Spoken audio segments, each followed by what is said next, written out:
Hello friends, स्वागत है आप सभी का आपके अपने YouTube channel perfect knowledge IQ में। आज मैं आपके लिए लेके आया हूँ जियोग्राफी भूगोल से संबंधित टॉप 30 क्वेश्चंस जो आपके सभी प्रकार के कॉम्पिटिटिव एग्ज़ाम के लिए मोस्ट इम्पोर्टेंट हैं। चाहे वो एग्ज़ाम UPSC का हो, PCS का हो, SSC का हो, कोई भी एग्ज़ाम हो, सभी एग्ज़ाम्स के लिए मोस्ट इम्पोर्टेंट क्वेश्चंस हैं। तो चलिए ध्यान से क्वेश्चन देखिएगा, उनको नोट कर लीजिएगा और लर्न करिएगा। चलिए बढ़ते हैं क्वेश्चंस की ओर। फर्स्ट क्वेश्चन है, वायुमंडल की सबसे निचली परत को क्या कहते हैं? तो इसका आंसर है ट्रोपोस्फियर। वायुमंडल की सबसे निचली परत को ट्रोपोस्फियर कहते हैं, जिसे क्षोभ मंडल भी कहा जाता है। इसके बाद क्वेश्चन नंबर सेकंड है, विश्व के महासागरों में किस महासागर का सर्वाधिक चौड़ा महाद्वीपीय शेल्फ है? विश्व के जितने भी महासागर हैं उनमें से कौन सा महासागर ऐसा है जिसका सर्वाधिक चौड़ा महाद्वीपीय शेल्फ है? तो इसका आंसर है आर्कटिक महासागर।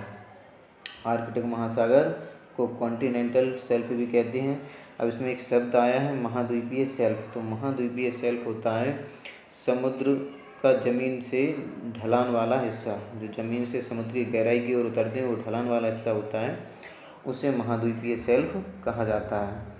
क्वेश्चन नंबर थर्ड है, संगमरमर डैश की एक कायांतरित चट्टान है? तो इसका आंसर है चूने का पत्थर। चूने का पत्थर जो है वो संगमरमर की एक कायांतरित चट्टान है। क्वेश्चन नंबर फोर्थ है, विश्व की सबसे लंबी भूमि सीमा किन दो देशों के बीच है? तो इसका आंसर है कनाडा और USA।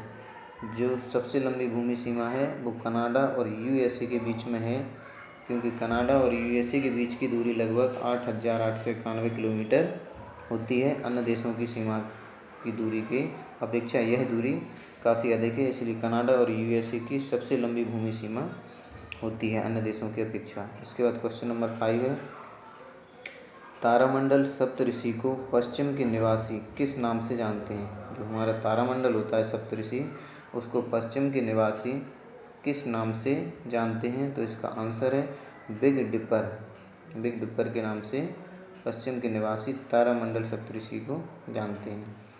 इसके बाद क्वेश्चन नंबर 6 है, पृथ्वी की सबसे ऊपरी कठोर सतह को क्या कहते हैं? तो इसका आंसर है लिथोस्फियर। लिथोस्फियर जो होती है वह पृथ्वी की सबसे ऊपरी सतह होती है जो बहुत ही कठोर होती है। इसके बाद क्वेश्चन नंबर 7 है, जब ग्रेफाइट चट्टानें रूपांतरित होती हैं तो उनमें क्या बनता है? जो ग्रेफाइट चट्टान रूपांतरित होती हैं तो उनमें क्या बनता है? तो इसका आंसर है नीस। इसकी स्पेलिंग होती है GNEISS, जिसमें G साइलेंट होता है। तो इसका आंसर हो गया नीस। क्वेश्चन नंबर 8 है, महाद्वीप के छोर पर समुद्र की सतह के नीचे जलमग्न भू क्षेत्र को क्या कहते हैं? अभी ऊपर हमने बताया था कि जो समुद्र का ज़मीन से सटा हुआ हिस्सा होता है और उसके नीचे की ओर जैसे समुद्र की गहराई में उतरते हैं तो उस ढलान वाले हिस्से को महाद्वीप शेल्फ कहते हैं। जो अपना फर्स्ट क्वेश्चन जो था विश्व के महासागरों में, सेकंड क्वेश्चन था महासागरों में किस महासागर का सर्वाधिक चौड़ा महाद्वीपीय शेल्फ है? तो आर्कटिक महासागर। इसमें बताया था कि महाद्वीपीय शेल्फ क्या होता है? जो समुद्र की ज़मीन से सटा हुआ ढलान वाला हिस्सा होता है समुद्र की गहराई की ओर, उसको क्या कहते हैं?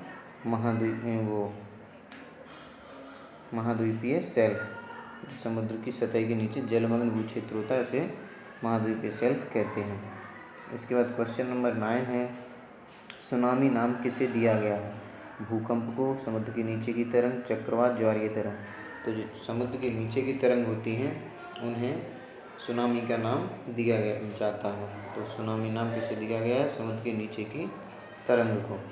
इसके बाद क्वेश्चन नंबर 10 है, कौन सा तत्व पृथ्वी की भूपर्पटी के द्रव्यमान का 40.6% है? तो लोह, एल्यूमिनियम, सिलिकॉन, ऑक्सीजन। तो इसका आंसर होगा ऑक्सीजन, क्योंकि ऑक्सीजन की मात्रा जो पृथ्वी पर है वो भूपर्पटी के द्रव्यमान की 40.6% है। क्वेश्चन नंबर 11 है, सौरमंडल के बाहर सिरियस नामक चमकीले तारे को क्या कहते हैं? कई लोग इसको सीरियस नामक कह देते हैं, लेकिन सीरियस इसका सही नाम होता है सिरियस। सिरियस नामक एक चमकीला तारा होता है, उसको क्या कहते हैं? तो डॉग स्टार बोलते हैं उसको, डॉग स्टार। इसके बाद क्वेश्चन नंबर 12 है, रिंग ऑफ फायर ज्वालामुखी पर्वतमाला सामान्यतः कहाँ पाई जाती है? रिंग ऑफ फायर ज्वालामुखी पर्वतमालाएँ होती हैं, वो सामान्यतः कहाँ पाई जाती हैं? तो ये पाई जाती हैं प्रशांत महासागर में। प्रशांत महासागर में पृथ्वी की सबसे गहराई का बिंदु इसी समुद्र में है। प्रशांत महासागर में पृथ्वी की सबसे गहराई वाला बिंदु इसी समुद्र में पाया जाता है, प्रशांत महासागर में, जिस बिंदु को मरियाना ट्रेंच भी कहते हैं। अगर आंसर ये आ जाए, ये क्वेश्चन आ जाए कि पृथ्वी की सबसे गहराई वाला बिंदु किस महासागर में पाया जाता है, पृथ्वी की सबसे गहराई वाला बिंदु, तो उसका आंसर भी होगा प्रशांत महासागर। तो यदि नाम पूछ लिया जाए कि प्रशांत महासागर में जो पृथ्वी की गहराई वाला बिंदु पाया जाता है उसका नाम क्या होता है, तो उसका आंसर होगा मरियाना ट्रेंच। उस बिंदु का नाम मरियाना ट्रेंच होता है। 13 क्वेश्चन है, यदि कोई तारा सूर्य से बड़ा है लेकिन उससे दोगुना बड़ा नहीं है तो वह किस तारे में परिवर्तित हो जाता है? कई तारे हैं जो सूर्य से बड़े होते हैं, लेकिन यदि वह उससे दुगने बड़े नहीं हैं तो वह किस तारे में परिवर्तित हो जाते हैं? तो पल्सर, डिस्कवर, मैक्सिमा, एवेंजर, ये सब तारों के नाम हैं जो अपनी बाइक के नाम होते हैं, उन्हीं नाम पर तारों के भी नाम हैं। तो इसका ऑप्शन ए सही हो जाएगा, पल्सर। पल्सर जो तारा होता है वो सूर्य से तो बड़ा होता है लेकिन वो दुगना बड़ा नहीं होता है। उस तारे को, वो तारे पल्सर तारे में परिवर्तित हो जाते हैं जो इससे दुगने बड़े नहीं होते हैं सूर्य से। इसके बाद जो पल्सर तारा है अपना, इसको स्पिनिंग स्टार भी कहा जाता है। पल्सर तारे को स्पिनिंग स्टार भी कहा जाता है। क्वेश्चन नंबर 14 है, भारत में सबसे छोटा दिन कब होता है? तो यह अधिकतर स्टूडेंट्स को पता होगा, 22 दिसंबर। 22 दिसंबर जो होता है वो भारत में सबसे छोटा दिन होता है। हमारी पृथ्वी 2 भागों में बटी होती है, उत्तरी गोलार्ध और दक्षिणी गोलार्ध में। तो जो सबसे छोटा दिन होता है वो 22 दिसंबर में होता है, क्योंकि हमारा भारत जो है वो उत्तरी गोलार्ध में स्थित है। तो उत्तरी गोलार्ध में सबसे छोटा दिन 22 दिसंबर का होता है। इसके बाद क्वेश्चन नंबर 15 है, पृथ्वी की भूपर्पटी का आधा भाग किस खनिज से बना होता है? तो इसका आंसर है फेल्डस्पर। जो पृथ्वी की भूपर्पटी का जो आधा भाग होता है वह फेल्डस्पर नामक खनिज से बना होता है। इस सबसे ऊपर वाली परत को भूपर्पटी यानी कि क्रस्ट कहते हैं। जो पृथ्वी की ऊपर वाली परत होती है, पृथ्वी का जो चित्र देखेंगे हम ग्लोब में, तो उसके जो सबसे ऊपर का हिस्सा होता है उसे भूपर्पटी बोलते हैं। इंग्लिश में इसको क्रस्ट कहा जाता है। पृथ्वी की 3 परतें होती हैं, जिसमें से सबसे ऊपर वाली परत को भूपर्पटी यानी कि क्रस्ट कहा जाता है, तथा उससे नीचे वाली परत को कोर कहा जाता है, और कोर और भूपर्पटी के बीच की जो परत होती है उसे मेंटल कहा जाता है। 3 परतें होती हैं पृथ्वी की, सबसे ऊपर वाली परत को क्रस्ट कहा जाता है यानी कि भूपर्पटी, फिर क्रस्ट के नीचे वाली परत को कहा जाता है मेंटल, और मेंटल के नीचे वाली परत को कहा जाता है कोर। इसके बाद अगला क्वेश्चन है 16, दोआब क्या होता है? 2 पर्वतों के बीच की भूमि, 2 नदियों के बीच की भूमि, 2 सागरों के बीच की भूमि, या 2 झीलों के बीच की भूमि। तो दोआब जो होती है वो 2 नदियों के बीच की भूमि होती है जो उपजाऊ होती है। 2 नदियों के बीच की उपजाऊ भूमि को दोआब कहा जाता है। इसके बाद क्वेश्चन नंबर 17 है, ब्रह्मांड के अध्ययन को क्या कहा जाता है? एस्ट्रोलॉजी, सिस्मोलॉजी, लिम्नोलॉजी या कॉस्मोलॉजी? तो ब्रह्मांड के अध्ययन को कॉस्मोलॉजी कहा जाता है। इसके बाद नेक्स्ट क्वेश्चन है 18, सूर्य के सबसे ऊपरी परत को क्या कहते हैं? प्रकाशमंडल, ओजोन, कोरोना या क्रोमोस्फियर? तो सूर्य की जो सबसे ऊपरी परत होती है उसको कोरोना कहा जाता है। जो सूर्य होता है, सूर्य की परत के बाद जो किरणें निकलती हैं, उन किरणों के ऊपर एक परत होती है, उसे कोरोना कहा जाता है, जिसे हम नग्न आँखों से नहीं देख सकते हैं। पहले सूर्य होता है, सूर्य से जो किरणें निकलती हैं, किरणों के ऊपर जो परत होती है उसे कहा जाता है कोरोना, जो सूर्य के सबसे ऊपर की परत होती है। क्वेश्चन नंबर 19 है, एशिया के सबसे बड़े मरुस्थल का नाम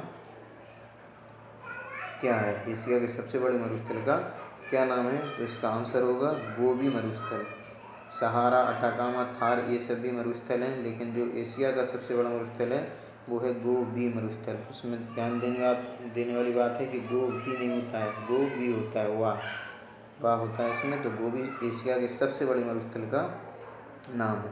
क्वेश्चन नंबर 20 है, अंतर्राष्ट्रीय तिथि।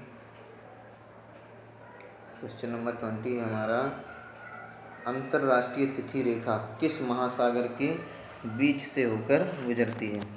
जो अंतर्राष्ट्रीय तिथि रेखा है किस महासागर के बीच से होकर गुजरती है? तो इसका आंसर है प्रशांत महासागर।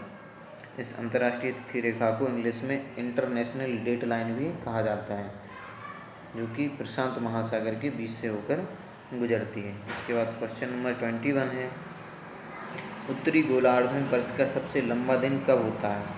अभी जो ऊपर क्वेश्चन था उसमें पूछा गया था कि भारत का सबसे छोटा दिन कब होता है, तो जिसका आंसर था 22 दिसंबर, 22 दिसंबर। तो बताया था हमने कि पृथ्वी के दो भाग हैं, उत्तरी गोलार्ध और दक्षिणी गोलार्ध। तो हमारा भारत उत्तरी गोलार्ध में है, तो उस क्वेश्चन को भी इस तरह से पूछा जा सकता है कि उत्तरी गोलार्ध में वर्ष का सबसे छोटा दिन कब होता है, तो उसका आंसर होगा 22 दिसंबर, यानी कि 22 दिसंबर।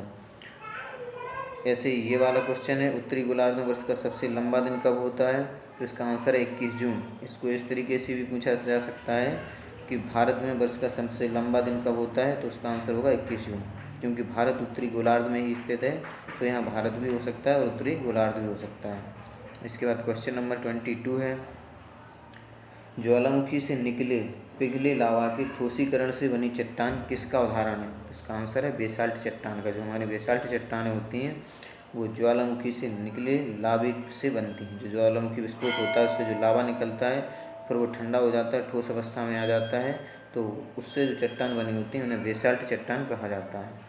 क्वेश्चन नंबर 23 है, पृथ्वी के वायुमंडल की किस परत में ओजोन की परत होती है? तो इसका आंसर है समताप मंडल। जो हमारा समताप मंडल होता है उसमें ओजोन की परत होती है। इस समताप मंडल को स्ट्रेटोस्फियर भी कहते हैं। जो ऊपर नाम बताया था स्ट्रेटोस्फियर, वो समताप मंडल कहा जाता है उसे हिंदी में। इसके बाद क्वेश्चन नंबर 24 है, सूर्य के चमकीले भाग को क्या कहते हैं? तो इसका आंसर है फोटोस्फियर। जो सूर्य का चमकीला भाग होता है उसे फोटोस्फियर कहते हैं। इस फोटोस्फियर को प्रकाश मंडल भी कहा जाता है। इसके बाद क्वेश्चन नंबर 25 है, विषुव तब होता है जब सूर्य लंबवत डैश के ऊपर होता है। तो इसका आंसर है भूमध्य रेखा। यानी विषुव तब होता है जब सूर्य लंबवत भूमध्य रेखा के ऊपर होता है। विषुव को इक्विनोक्स भी कहा जाता है, EQUINOX, इस इंग्लिश में इक्विनोक्स कहा जाता है। यह सूर्य के लंबवत होता है जब वह भूमध्य रेखा पर होता है। भूमध्य रेखा को इक्वेटर भी कहा जाता है और इसी को विषुवत रेखा भी कहा जाता है, इसलिए इसका नाम विषुव पड़ा है, क्योंकि विषुवत रेखा पर लंबवत होता है यानी कि भूमध्य रेखा पर, इसलिए इसको विषुव भी कहा जाता है। क्वेश्चन नंबर 26 है, एक ऐसा ज्वालामुखी जिसके ऊपर फिर से फूटने की उम्मीद नहीं है, जिसके फिर से फूटने की उम्मीद नहीं है, उसे क्या कहा जाता है? एक ऐसा ज्वालामुखी जिसके फिर से फूटने की उम्मीद नहीं है उसे क्या कहा जाता है? तो उसे विलुप्त ज्वालामुखी कहते हैं, यानी कि ये ज्वालामुखी विलुप्त हो चुके हैं जिनका फिर से फूटने की कोई उम्मीद नहीं है। क्वेश्चन नंबर 27 है, बारिश और हिमपात एक साथ होने की अवस्था को क्या कहते हैं? तो इसका आंसर है स्लीट। इसमें कई लोग स्नो लगा देते हैं, क्योंकि हिमपात को बर्फबारी के हिसाब से ले लेते हैं तो स्नो लगा देते हैं, लेकिन स्नो गलत होगा। इस प्रक्रिया को स्लीट कहा जाता है। जो अवस्था होती है, बारिश भी हो रही है, हिमपात भी हो रहा है, यानी कि ओले पड़ रहा है या बर्फ़ गिर रही है, तो उसे स्लीट कहा जाता है। कई लोग इसे बर्फ़ गिरने के हिसाब से स्नो लगा देते हैं कि आंसर स्नो होगा, लेकिन स्नो रॉन्ग आंसर होता है। सही आंसर होता है स्लीट, क्योंकि उस अवस्था का नाम पूछा गया है तो वह अवस्था स्लीट कहलाती है। क्वेश्चन नंबर 28 है, पृथ्वी के परत की भीतर की हलचल के अध्ययन को क्या कहा जाता है? तो उसको कहा जाता है भूकंप विज्ञान। पृथ्वी के परत की नीचे की हलचल को भूकंप विज्ञान के अंतर्गत इसमें अध्ययन किया जाता है इसका। जब भूकंप आते हैं जो पृथ्वी के गर्भ से ही निकलते हैं, पृथ्वी के अंदर से आते हैं, इसलिए पृथ्वी के अंदर की हलचल के बारे में जो भी अध्ययन किया जाता है तो वो भूकंप विज्ञान के अंतर्गत किया जाता है। क्वेश्चन नंबर 29 है, दोनों गोलार्ध पर समान दिन और रात कब होते हैं? एक ऐसा भी साल भर में समय आता है जब दोनों गोलार्ध पर, उत्तरी गोलार्ध पर और दक्षिणी गोलार्ध पर समान दिन और रात होते हैं। जितना दिन और रात, जितने समय का उत्तरी गोलार्ध पर होगा उतने ही समय का दिन और रात दक्षिणी गोलार्ध पर होता है। तो ऐसा समय कब आता है? तो प्रत्येक वर्ष के 21 मार्च और 23 सितंबर को ऐसा समय आता है कि जिस समय उत्तरी गोलार्ध का दिन और रात और दक्षिणी गोलार्ध का दिन और रात दोनों समान होते हैं। जितने घंटे और मिनट उत्तरी गोलार्ध में होंगे उतने ही घंटे और मिनट दक्षिणी गोलार्ध में भी होंगे।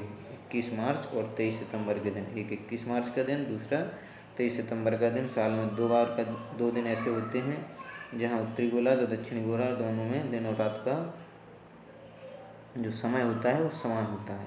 क्वेश्चन नंबर 30 है, लास्ट क्वेश्चन है, कौन सी रेखा भारत के लगभग आधे हिस्से से होकर गुजरती है? मोस्ट इम्पोर्टेंट क्वेश्चन है, कई बार पूछा जा चुका है। तो इसका आंसर है कर्क रेखा। कर्क रेखा एक ऐसी रेखा है जो भारत के लगभग आधे हिस्से से होकर गुजरती है। इस कर्क रेखा को ट्रॉपिक ऑफ कैंसर भी कहा जाता है और इसका जो अक्षांश नंबर होता है वो 23.5 होता है। यह रेखा भारत के 8 राज्यों से होकर गुजरती है। मोस्ट इम्पोर्टेंट क्वेश्चन है, कई बार पूछा जा चुका है। इस तरह से भी क्वेश्चन आता है कि कौन सी रेखा भारत के 8 राज्यों से होकर गुजरती है, तो उसका भी आंसर कर्क रेखा होगा। क्वेश्चन ये हो कि कौन सी रेखा भारत के लगभग आधे हिस्से से होकर गुजरती है, तो इसका आंसर भी कर्क रेखा होगा। ये पूछा जाए किस रेखा का अक्षांश नंबर 23.5 होता है, अक्षांश संख्या होती है जो वो 23.5 होती है, तो उसका आंसर भी कर्क रेखा होगा। यह भारत के 8 राज्यों से होकर गुजरती है। इन राज्यों का आपको नाम बता देते हैं। गुजरात में सबसे पहले, इसके बाद राजस्थान, फिर मध्य प्रदेश, छत्तीसगढ़, झारखंड, पश्चिम बंगाल, त्रिपुरा, इसके बाद मिजोरम। इन 8 राज्यों से होकर यह रेखा गुजरती है। तो ये थे आपके टॉप 30 क्वेश्चंस जो कि आपके सभी प्रकार के एग्जाम के लिए मोस्ट इम्पोर्टेंट हैं। आगे ऐसे ही क्वेश्चंस आपके लिए लाता रहूँगा। ऐसे ही क्वेश्चंस देखने के लिए वीडियो को लाइक करें, चैनल को सब्सक्राइब करें और बेल आइकन भी दबाएं, जिससे आगे आने वाले वीडियो के नोटिफिकेशन आपके पास सबसे पहले पहुँचें। मिलते हैं अगली वीडियो में। जय हिंद।